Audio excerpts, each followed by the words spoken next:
আজকের এই ভিডিওতে আমরা মূলত কথা বলবো বাংলাদেশে এনসিপির উত্থান এবং এনসিপির আদর্শ নিয়ে।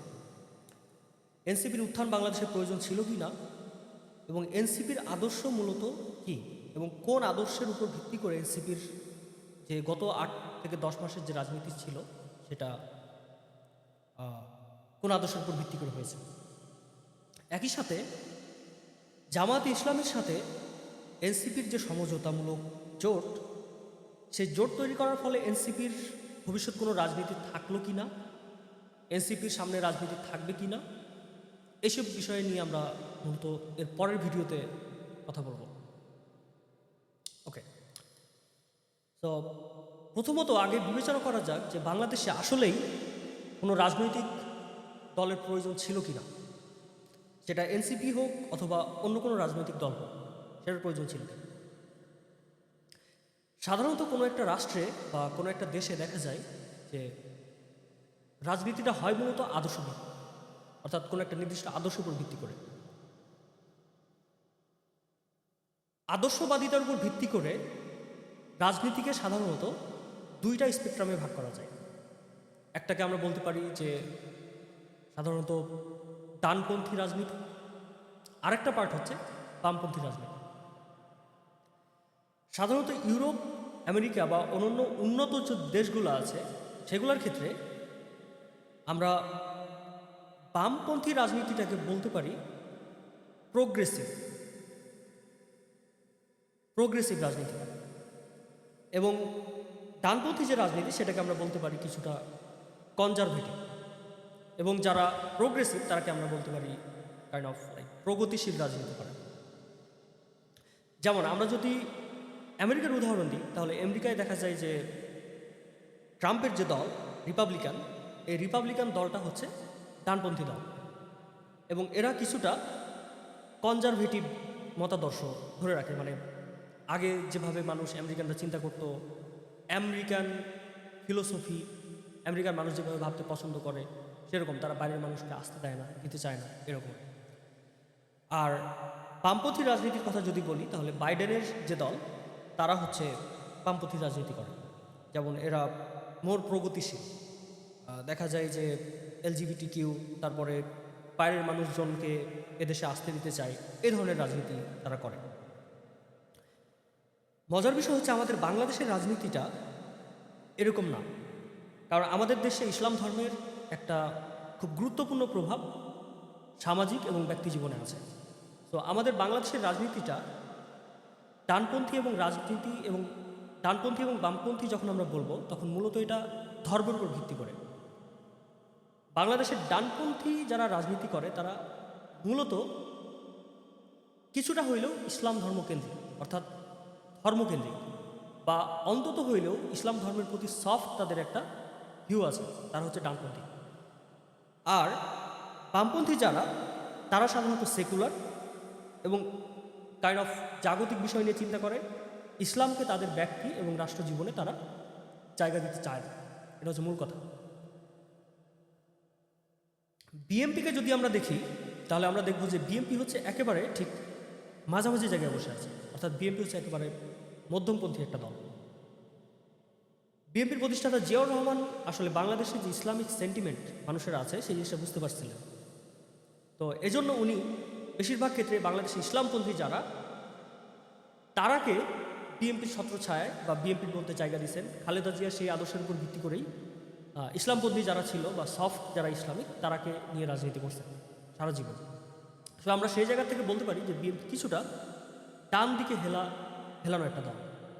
আচ্ছা, অন্যদিকে আমরা যদি আওয়ামী লীগকে দেখি, আওয়ামী লীগে আসলে সেকুলার একটা মধ্যপন্থী রাজনীতি করতে চাইছে, কিন্তু ভারতীয় যে আধিপত্যবাদ, হিন্দুত্ববাদ, তারপরে এদের চাপায় দেওয়ার কারণে আওয়ামী লীগ দেখা গেছে যে বাম দিকে হেলে গেছে, এবং আওয়ামী লীগ খুব সফট ধরনের একটা বামপন্থী রাজনীতি করত আদর্শগত দিক থেকে।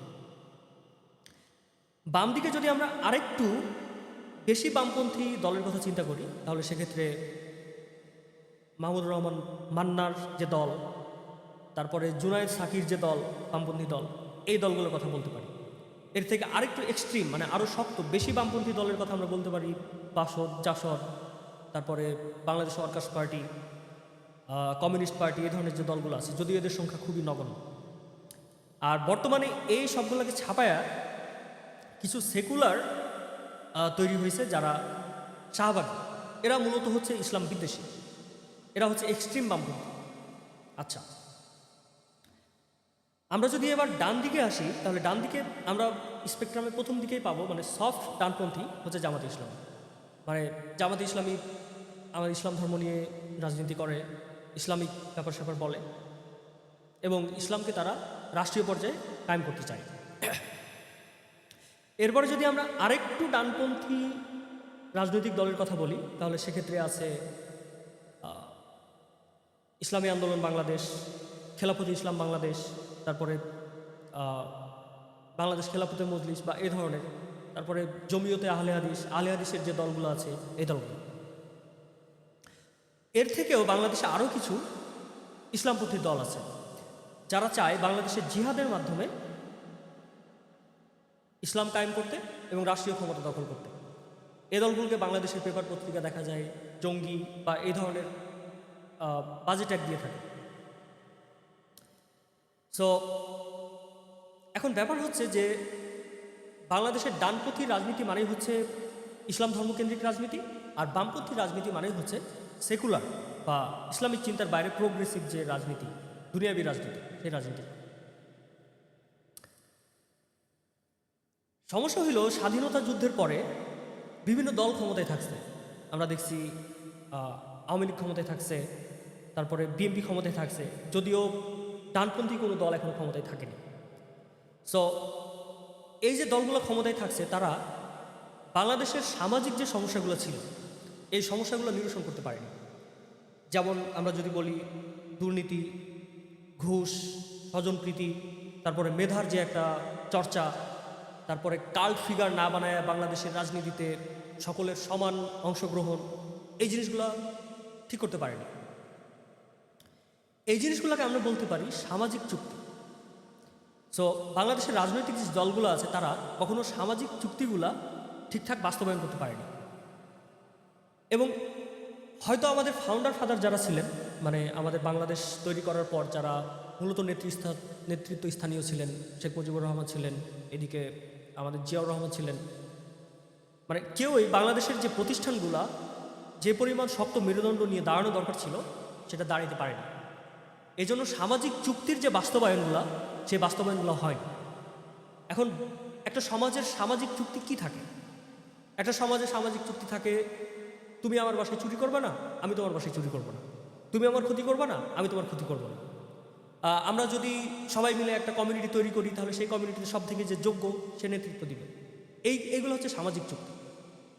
কিন্তু দুঃখের বিষয় হলো যে আমাদের স্বাধীনতার মোটামুটি 55 বছর পরেও এখন পর্যন্ত এই সামাজিক চুক্তিগুলা বাস্তবায়ন হয় এবং সামাজিক চুক্তিগুলো মোটামুটি সব কিছু একেবারে ভেঙে পড়ছে।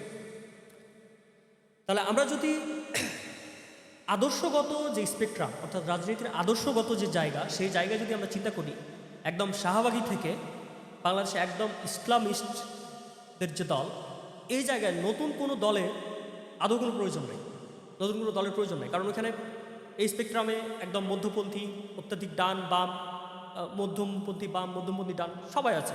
আদর্শগত জায়গা থেকে আসলে কোনো দলের প্রয়োজন ছিল না। 24-এর যে আমাদের যে জুলাই আন্দোলনটা হইল, এই জুলাই আন্দোলনের মূল ভিত্তিটাই ছিল যে আমাদের এই যে সামাজিক যে চুক্তিগুলো, এই সামাজিক চুক্তিগুলো ভেঙে পড়ছে। এই সামাজিক চুক্তিগুলোকে আবার বিনির্মাণ করতে হবে। সো এই বিনির্মাণের জায়গায় আমাদের আসলে নতুন একটা শক্তির দরকার ছিল।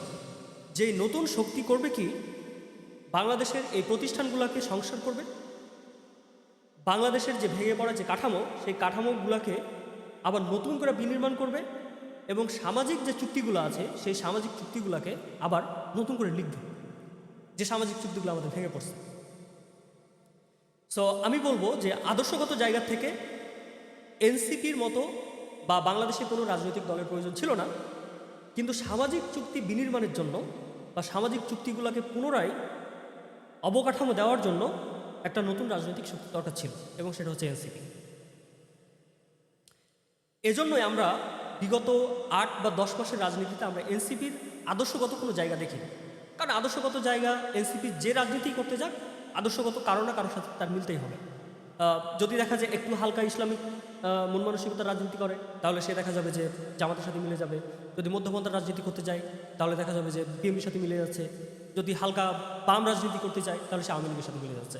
তো আলটিমেটলি এনসিপিকে আদর্শগত জায়গায় কারো না কারোর সাথে মিলতেই হবে। তো এনসিপি মূলত আদর্শভিত্তিক রাজনৈতিক দল না। এনসিপি এই জিনিসটারই নাম দিচ্ছে মূলত নতুন বন্দোবস্ত। সো আমরা আসলে নতুন বন্দোবস্ত বলতে কি বুঝতেছি? নতুন বন্দোবস্তের মূল যে কথাটা সেটা হচ্ছে সমাজ সংস্কার এবং আমাদের সমাজে বিদ্যমান যে কাঠামোটা আছে সেই কাঠামোটাকে নতুন করে তৈরি করা, যেটাকে আমরা সেকেন্ড রিপাবলিক বলতেছি। এই জিনিসটার কতগুলো স্পেকট্রাম আছে। প্রথমত দেখা যাবে যে